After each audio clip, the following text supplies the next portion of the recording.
Hello there. Welcome back to the Hollow Voice. I'm here to help you unwind tonight. If this sound helps you relax, please like the video and subscribe to the channel. Tell me, where are you watching from? And what time is it right now? Now, find a comfortable spot and let yourself unwind. 27/6/2009. Since quite early childhood, I've always maintained a fascination with Area 51. Now, I ought to make it clear that I am not some sort of deluded conspiracy lunatic, although the wild speculations about its activities have equally enthralled me since being very young, and fueled several of my attempts at short works of science fiction. I simply find the notion that there are places in the world that the powers that be seem so desperate to keep hidden fascinating, and it has been a bit of an amateur hobby for a long time to try and discover some of the truth surrounding it. It was certainly more of an obsession in my younger years than it is now. However, as I gradually moved into the field of journalism, I discovered that it was not a topic that held very much credibility in the world of professional writing. Most editors would scoff at suggestions of writing a piece on it, even if it was merely speculative, saving those kinds of reports for silly season or slow news weeks. I eventually decided that it might be interesting to write an article for personal benefit, detailing and critiquing some of the theories surrounding the infamous airbase. I put a call out on my blog for people to help me find some of the more outlandish theories, partly out of laziness, but also because I thought there would be a wider scope of oddity if I asked outside sources. Sadly, I received no replies for this request. I did, however, receive a lone, anonymous contact. The contact in question was a gentleman who claimed to have worked at the base from the mid to late 90s. For the sake of his privacy, and potentially his freedom, I will omit his name, age, etc. He approached me very cautiously and in writing, seemingly trying to avoid whatever electronic surveillance may be kept on him by his former employers, although why he presumed that anybody observing his behavior would not monitor his post too was beyond me. His sketchiness over some minor details in his initial correspondence and the unspecified level of security and observation he claimed to have on him made me wary of him at first, but he presented me with some very interesting morsels of information regarding his former occupation, and I eventually managed to negotiate a meeting with him. Naturally, I was very excited to be speaking with this gentleman. We met publicly, choosing somewhere open and busy. Before he even spoke, I noticed his mannerisms were skittish and nervy, and his drawn face seemed to suggest an addict of some form or another. He stated outright that there were some details, such as names of former colleagues or people in charge, that he would point blank refuse to reveal, regardless of how many times I asked him, as his problems were with himself and the things he encountered at the base, and not with the personnel he used to work alongside with. In spite of his current circumstances, he claimed to still have a deep sense of respect for many of his peers and colleagues, and risking their careers was not something he was willing to do. He did, however, feel that what he encountered was something that he needed to speak about, having had well over 10 years of reflection on it and the vast potential impact it may still pose. I was very close to informing him that, if I published his claims and they were in any way taken seriously by a large amount of people, his former colleagues' careers could be put at risk anyway. I must admit that I refrained from telling him this. As selfish as it may sound, His deer-in-headlights mannerism made me wary, and I did not want to frighten him off. Whilst disappointed that I may not get any further leads or possible interviewees out of him, I accepted his conditions. I began by asking about some of its history. Whilst he told me he was not an expert on its past, he did tell me some of the better-known facts amongst the personnel on the base. Area 51, he told me, was brought into operation in the latter part of the Second World War. He did not give me specific dates, which was slightly frustrating, and was considerably smaller than it is now. Its purpose was originally to design and test out experimental weapons, reconnaissance technologies, and aircraft, but was often considered amongst the upper echelons of power in the American Air Force as one of the less important bases, focusing their defenses and their money on its larger and more productive facilities. While it had links to some of the components of important technologies, including some designs that would later go on to be used in the stealth plane, it was not particularly influential in the field of research and development, and surprisingly faced closure at one point in around 1949 because of slipping standards and inefficient usage of funds. Its management was replaced, and standards began to improve, with its funding being spent on expanding the base to allow it to work on new areas of research, including, but not limited to, nuclear, biological, and psychological methods of warfare. I must admit that this rung quite positively with me. Despite my interest in the base over the years, I have always been skeptical as to its alleged involvement with aliens and the paranormal, believing it instead to hold unsettling secrets of a much more terrestrial nature, such as ethics-free science and cruel new weapon systems. The vast majority of people I have discussed the topic with over the years have leapt straight to the aliens theory, something I have always found extremely irritating. To hear someone who seemed to be genuine giving me facts that I could find a lot more believable was encouraging. What he told me next began as a disappointment, but soon turned into something much more unsettling. As he had been informed when he took the job in around 1993, the base's operations took a dramatic shift in 1964 when a bright object appeared in the sky around 5 miles east of the base, sometime in April of that year. The Cold War was still at a high, being only 2 years since the Cuban Missile Crisis, and despite an apparent cooling-off period since the hotline between Moscow and Washington had been created to allow the USA and the USSR to discuss and negotiate any further incident, tensions between the Americans and their Russian foes were still high, as was mistrust of the other side. Believing this initially to be the start of some form of deceptive attack, the base went on to high alert, and all base troops were mobilized and deployed to the site within 20 minutes, having informed the White House of the strike. It is believed that President Johnson immediately phoned Nikita Khrushchev via the hotline, where he claimed no knowledge of any such attack. Naturally, this was taken with a large pinch of salt, but Johnson apparently halted calls for an immediate retaliation from some of his more enthusiastic advisors, in case the Soviets were in fact telling the truth.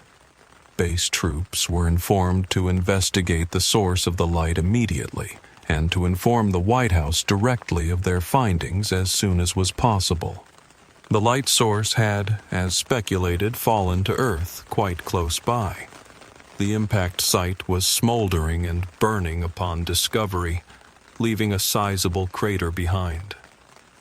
Having ruled out a nuclear or artillery strike quite soon, seeing how there was no explosion heard and, in regards to the nuclear strike, they were all still alive, They began to speculate that what must have fallen to Earth was a satellite, a light aircraft, or possibly even a surveillance drone.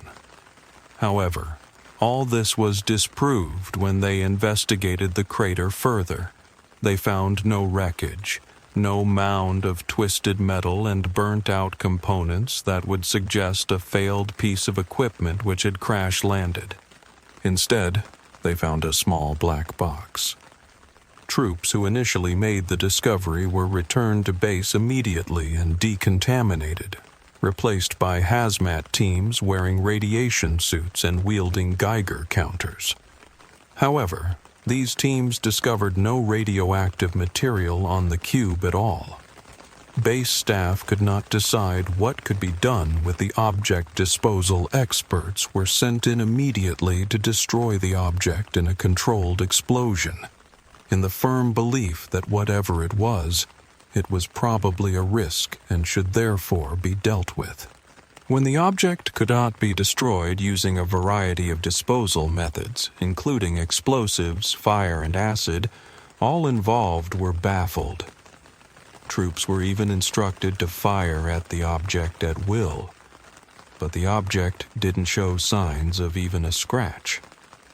Reluctantly, Base Command was informed by the White House to remove the object for further investigation at the base. A highly secured area was cleared, in which the box was kept underneath a temporary tarpaulin until a more permanent and secure location for it could be created, watched for 3 days by armed guards. In that time, a concrete, lead-reinforced bunker was built, and the object was moved inside.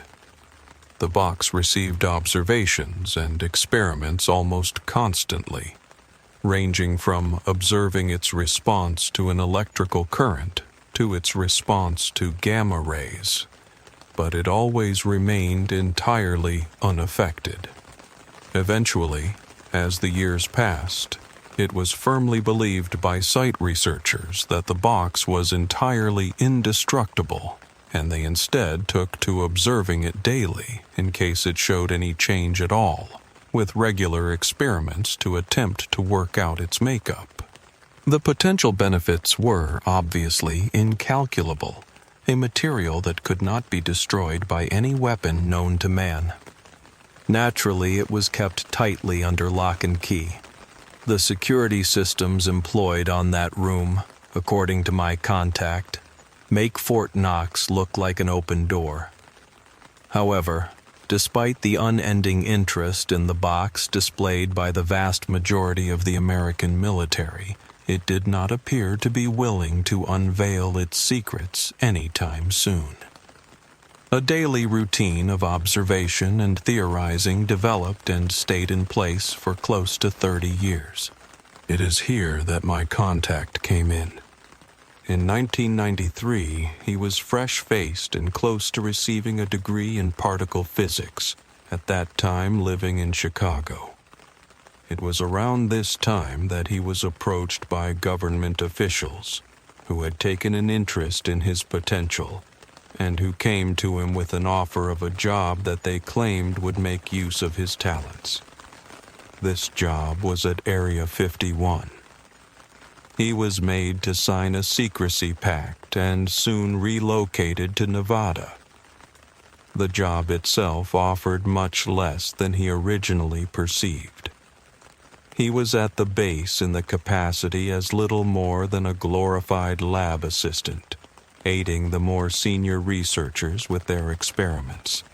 That said, the pay was very good and he had room for career progression, so he was, for the most part, contented. He first encountered the box after 2 weeks at the base, after some initial training and general orientation to the job. He had been informed of it repeatedly over this 2-week introductory period and its alleged properties, but encountering it was more than he anticipated. The readings it gave off were enough to make the vast majority of the staff feel uneasy, whilst it gave off small amounts heat and occasional low-level electrical signals. it had no mass. This was both perplexing and unsettling, as this was, to all intents and purposes, not possible. And yet, the box was there.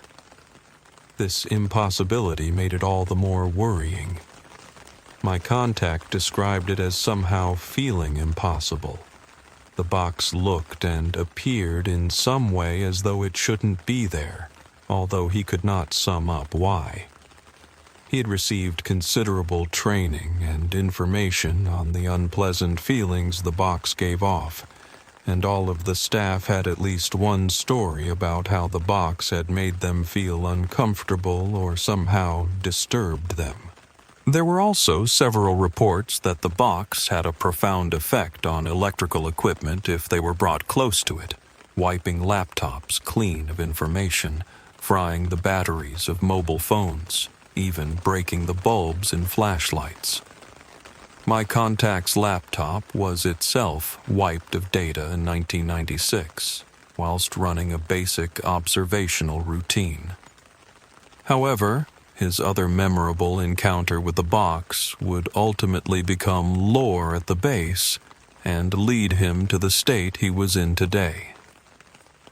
One morning in August 1998, whilst running diagnostics on the object, my contact described an unusually high feeling of anxiety in the room, which he believed to be emanating from the box. He described a feeling of tension, unease, and panic, as though he felt threatened by its presence. This was unusual for him, as over his career at the base, he had grown used to the unusual effects the box had on people. On this morning, it was worse than he had ever remembered. Despite this, he still managed to focus on the diagnostics. On reflection, he claimed, he wished he hadn't. For the first time in nearly 35 years, the box had mass. Its reading went off the scale: electrical power, heat, mass, energy, all going to unnatural degrees. At this point, the laptop corrupted and the screen died. It would later be revealed that the hard drive had been entirely destroyed. Looking over to the box, he noticed another change. It had opened. My contact at this point went vague and incredibly withdrawn. He described little, staring off into the middle distance. But what he did say made me feel deeply uncomfortable. In a minute voice, a voice I could have easily mistaken for that of a child, he told me, "There was just a void, just nothing. No sound, no feeling, no light, no time. Just nothing." After this, he required a few moments to gather his thoughts and pull himself together, and we sat in silence. Him trying to deal with this memory and myself, trying to make sense of it. What did he mean? Nothing. He continued with the story after a little while. He told me that he had blacked out temporarily, and when he came to, he was outside the bunker, which was under lockdown. Outside, he found a scene of abject destruction, burning wreckage, twisted metal, site personnel running around frenzied, trying to return some semblance of order.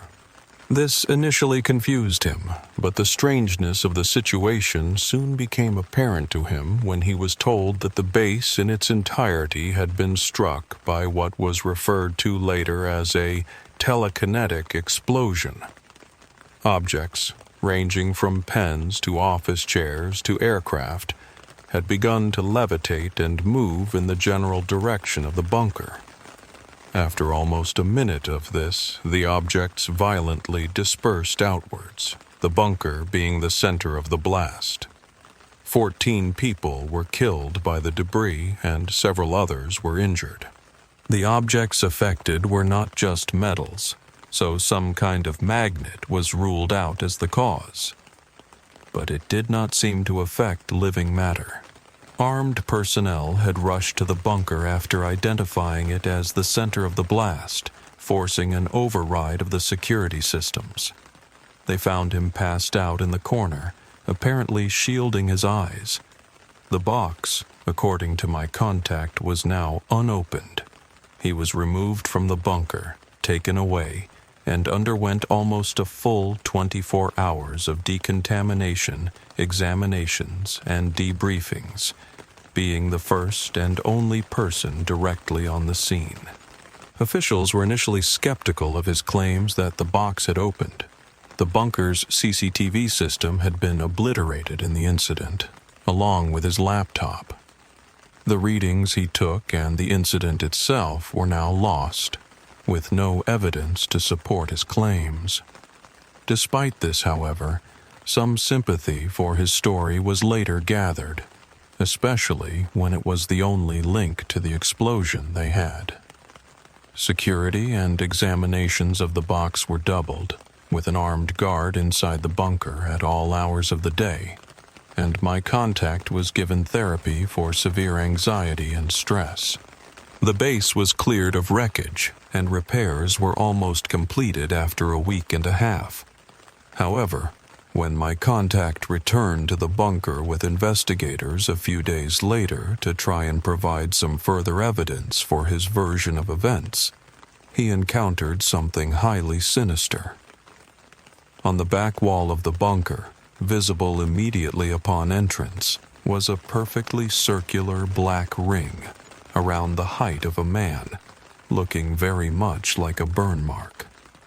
Investigators informed him that the ring had been present when he had been dragged out, and attempts to remove it yielded nothing. My contact told me that something about it made him vomit, and he had to leave. Around 2 weeks of sleeplessness and severe mood swings following the incident caused him to file for resignation. He did not feel that he could remain at the base, for reasons he could not understand or explain for himself. Since the incident, he had been feeling restless and on edge, especially when on his own. He also remembers a series of unusual events occurring in and around the base. Several security cameras around the base had short-circuited, along with some motion sensors in the more secure areas. Site staff reported missing objects, namely food items and electrical equipment. And most bizarrely, the base dog was found dead in the mess hall 4 days after the incident. Examinations of its body suggested that it had been hit by a car, but this was not possible, as no car could have gotten into the mess hall without destroying it, and the dog was seen to enter, but not to emerge, by several eyewitnesses. An autopsy was performed, and it was discovered that the dog's muscles had contracted so suddenly and so violently that it had broken several bones, including its back. Evidence of poisons or toxins were searched for, but none was found. The best guess that could be made was that the dog underwent such severe shock that its muscles went into a fatal spasm and eventually seized up to an unimaginable degree. I recall my contact detailing these events with an almost frightened fascination. I speculated that he had pondered these events for a long time. A week after filing his resignation, he said his farewells and was escorted from the base to return to his old life in Chicago, where he intended to return to the degree he had yet to finish and attempt to put his former job behind him. Why it had affected him so deeply he did not know, but he was adamant that he felt he had to get away from that place as soon as he possibly could. He told me that what happened next was what turned him to drink. As they left the base, he decided to take one last look back. This he immediately came to regret. In the dust cloud kicked up by their SUV, standing facing the base, was a figure. My contact didn't describe the figure. This time, it was not because he found the memory too difficult to describe, but because he simply couldn't remember it at all. He passed out almost immediately after seeing it, and his memory of its appearance is practically non-existent. He said that all he can remember was the most overwhelming sense of dread and terror he has ever experienced in his life.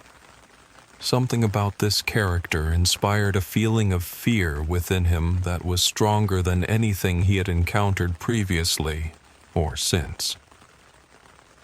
He was revived by the driver of the SUV, but did not inform them of what he had seen. And yet, it still haunted him.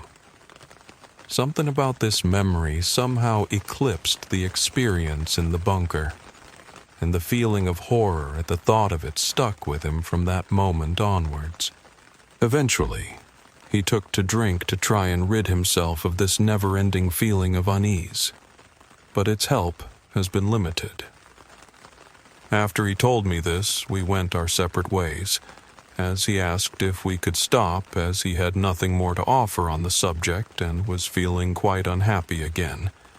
So I returned to my hotel room to write up his claims. I have not heard from him since. Now, I must clarify here that he didn't tell me anything about being pursued or followed by this figure. He was not being stalked by some Slenderman-esque entity that toyed with his mind and followed him wherever he went. Before he left, he told me he never saw it again.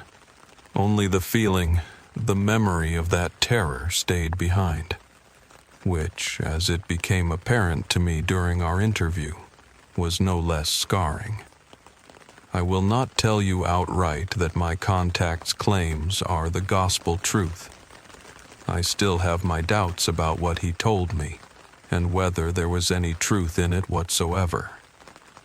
What I do not doubt, however, is that he saw something at some point in his past that left some very deep scars in his mind. It would be a valid argument on your part as a reader to say that he could have been acting, but I know sincerity when I see it.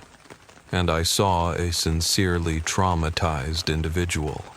For these reasons, I cannot escape the nagging thought that there was something genuine in what he said, and that there really is something this sinister at the base.